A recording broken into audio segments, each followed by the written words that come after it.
একদম দোকানের মতো হয়েছে, মানে এত সুন্দর হবে ভাবতে পারিনি। খুব সুন্দর হয়েছে, লাল লাল করে বেশ সুন্দর ভেজে নিয়েছি।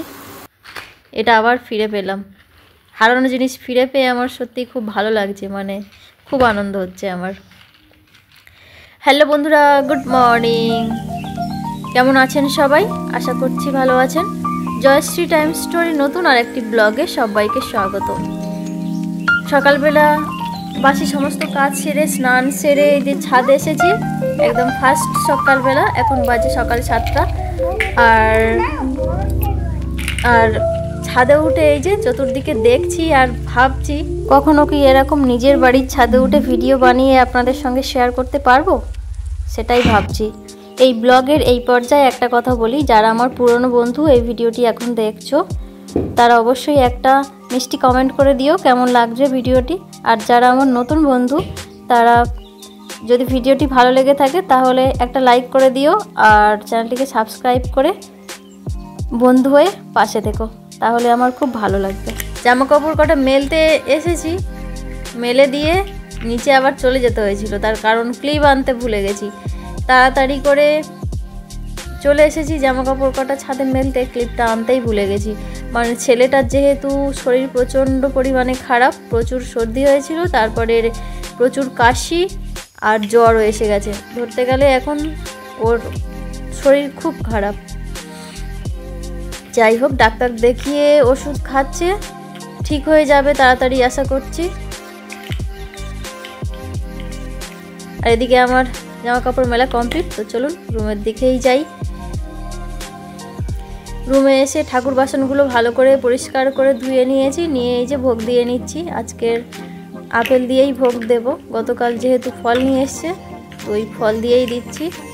ফলটাকে আর আমান্য করে দিলাম না, আমান্য মানে কেটে দিলাম না, গোটাই দিলাম। ওটা পরে কেটে নেব, মানে পরে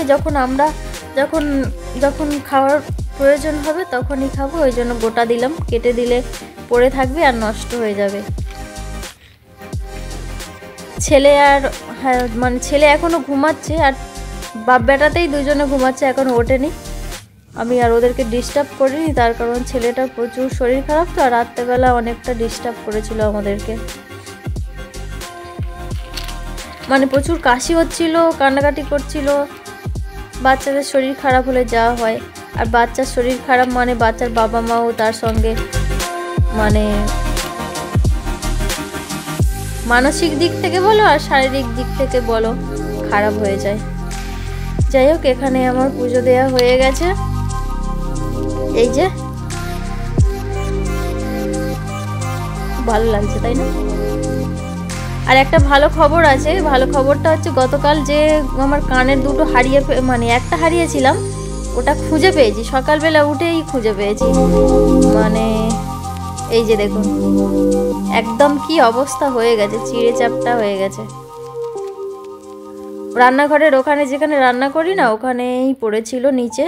আর ওখানে জুতো পায়ে দিয়ে তো হাঁটি, কখন জুতো তলায় পড়ে গেছিলো, গিয়ে ওই অবস্থা। সকালবেলা বলি এটা কি পড়ে আছে এখানে, এই যে খুঁজে পেয়েছি। যাই হোক, আমার খুব ভালো লাগছে। মানে হারানো জিনিস না, আমার যে কোনো জিনিস দেখেছি আমি ভগবানের কৃপায়, হারিয়ে গেলে কিছু সময় বা এক আধ দিন পরে হলেও আমি সেটাকে ফিরে পাই। যেমন আমার ফোন হারিয়ে গেছিলো এক সময়, ফোনটা যে নিয়ে গেছিলো আবার সেই রিটার্ন দিয়ে গেছে। মানে এরকম হয় কখনো? যাই হোক, মানে এছাড়াও আমার রূপোর জিনিস একবার হারিয়ে গেছিলো, সেটাও আমি ফিরে পেয়েছিলাম। এই জন্য বলছি যে আমার কোনো জিনিস হারিয়ে গেলে আমি ফিরে পাই। যাই হোক, ওটা হারিয়ে গিয়ে আমার খুব খারাপ লাগছিলো। হাজব্যান্ড বাড়িতে ফিরতে রাতে বলেছিলাম যে আমার কানেরটা একটা হারিয়ে গেছে কোথায়, আমি খুঁজে পাইনি। বলছিল যে সোনা হারালো, মানে হারানো খুব খারাপ, ভালো নয়। তো কী করবো, আমি তো আর ইচ্ছা করে হারাইনি তাই না, কখন খুলে পড়ে গেছে বুঝতে পারিনি। যাই হোক, ফিরে পেয়েছি বললো ভালো। তারপরে ছেলে আর হাজব্যান্ড ঘুম থেকে উঠে ওরা দুজনে একটু বেরিয়েছে, আর আমি সেই ফাঁকে ভাত বসিয়ে দিয়েছি। আর এদিকে এই যে খাটের এই সাইডটা পার দিকটা তো খুব একটা ভালো করে মুছতে পারি না, খাটটা টানাটানি করতে হবে তবে মোছা যাবে। আর এই মাথার দিকটা একটু ভালো করে মুছে নিচ্ছি, প্রায় 2-3 দিন হয়ে গেছে এটা মোছা হয়নি, ধুলো পড়ে গেছে। আর এই সব জিনিস না একটু চকচকে হয়ে সুন্দর পরিষ্কার হয়ে থাকলে ভালো লাগে। ছোট বাচ্চা আছে তো, মানে ও ভিজে হাত বলুন বা নোংরা ধুলো হাত বলুন ওতে দিয়ে দেয়, তো ওর মধ্যে ওটা একটু দাগ দাগ হয়ে বাজে হয়ে যায়, তো ওই জন্য একটু ভালো করে মুছে নিচ্ছি। এখন যেহেতু ও নেই তাই এটাকে ভালো করে মুছে ফেলছি।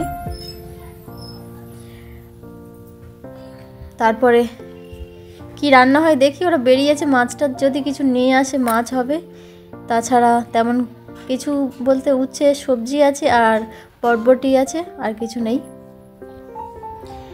এদিক দেখুন, চেষ্টা করেছি সুন্দর করে মোছার যতটা যা হয়েছে, তো স্টিলের জিনিস তো একটু চকচক করলে বেশি ভালো লাগে। আর বিছানাটাও সুন্দর করে গুছিয়ে নিয়েছি।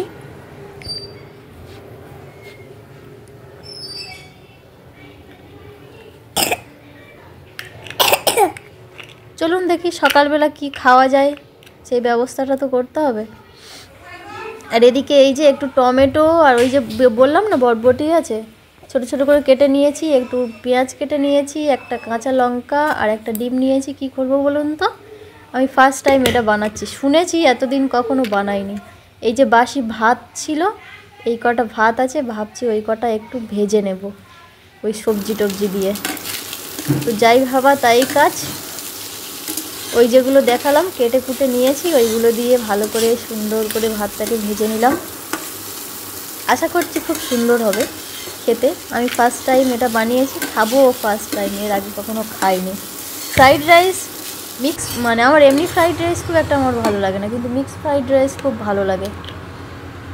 এক সময় প্রচুর খেতাম, বিয়ের আগের গল্প বলছি।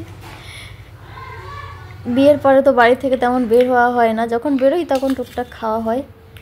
আর এই যে দেখুন একদম ঝরঝর হয়েছে, এটা কিন্তু আমি টেস্ট করে দেখেছি, খুব সুন্দর খেতে হয়েছে, মানে একদম মিক্স ফ্রাইড রাইসের মতো। মানে ওটা অতটা সুন্দর টেস্টি খেতে হবে আমি আশা করিনি, সত্যি ভালো লেগেছে। আর এখানে এই যে দেখুন, ওই যে দুজনে বেরিয়েছিল দেখলেন, মাছ নিয়ে এসছে। আজকের মাছটা অনেকটা বড় সাইজের মাছ নিয়ে এসছে, এই যে একটু নিয়ে এসেছে। তো এটা আমার ছেলে খাবে কি আবার আমার সেটা ডাউট আছে, কারণ ও ওই যে কাটা পোনা যেটা হয় না ওটা একদম খেতে চায় না। এটা কি করে কি জানি, যখন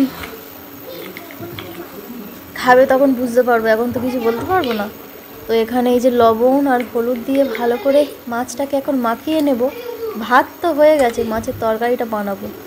আর এখন না অনেকটা বেলা হয়ে গেছে, কেন বলুন তো, ওই যে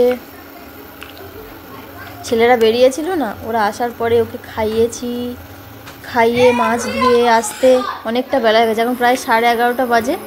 তো আর এদিকে মাছ কটা লবণ হলুদ মাখানোর আগে কড়াটা বসিয়ে দিয়েছিলাম, একদম ভালো হয়ে গরম হয়ে ধোঁয়া ধোঁয়া উঠে গেছিলো, তারপরে মাছগুলো ছেড়ে দিয়েছি। তো একটা সাইড ভাজা হয়ে গেছে আশা করছি, দেখি উল্টে পাল্টে দিয়ে, এই যে খুব সুন্দর ভাজা হয়ে গেছে। চলো মাছ কটা উল্টে দিয়ে ভালো করে ভেজে নিই।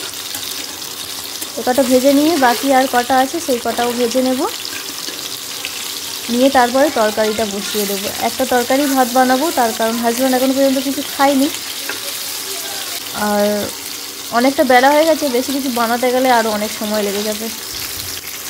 এখানে মাছগুলো এই যে দেখতেই পাচ্ছেন খুব সুন্দর করে লাল লাল করে ভেজে নিয়েছি, একদম মনের মতো করে। আর এই যে এখানে আলু কেটে নিয়েছি, আর এখানে সমস্ত রকম মশলা জল দিয়ে গুলে নিয়েছি, মানে একটা পেস্ট বানিয়ে নিয়েছি। এখানে এই যে পেঁয়াজ কুচি দিয়েছি, এটা ভাজা ভাজা হয়ে গেছে। এবারে দিচ্ছি একটু টমেটো আর একটু দেবো আদা, ব্যাস। টমেটোটা একটু মানে নরম নরম হয়ে আসলে মশলাগুলো দিয়ে দেব, ওই যে গুলে রাখা মশলাগুলো দিয়ে তরকারিটা বানিয়ে নিই। তো বন্ধুরা, ভিডিওটি কেমন লাগলো অবশ্যই কমেন্টে জানাবেন, আর যদি ভালো লাগে তাহলে একটা লাইক করবেন, আর যারা আমার নতুন বন্ধু চ্যানেলটিকে সাবস্ক্রাইব করে পাশে থাকবেন। আজ এ পর্যন্ত, ফিরে আসি পরবর্তী ব্লগ নিয়ে। সবাই ভালো থাকবেন, সুস্থ থাকবেন, দেখা হচ্ছে অন্য কোনো দিন, মানে অন্য কোনো দিন বলতে পরবর্তী দিন নতুন ব্লগ নিয়ে নতুন দিনে। এই যে এখানে মশলাগুলো তেল ছাড়তে শুরু করে দিয়েছে, তো এখানে আলু কটা দিয়ে দিলাম। একটু বেশি করে ঝোল বানিয়ে নেব, একটা তরকারি তো। আজ এ পর্যন্ত, টাটা।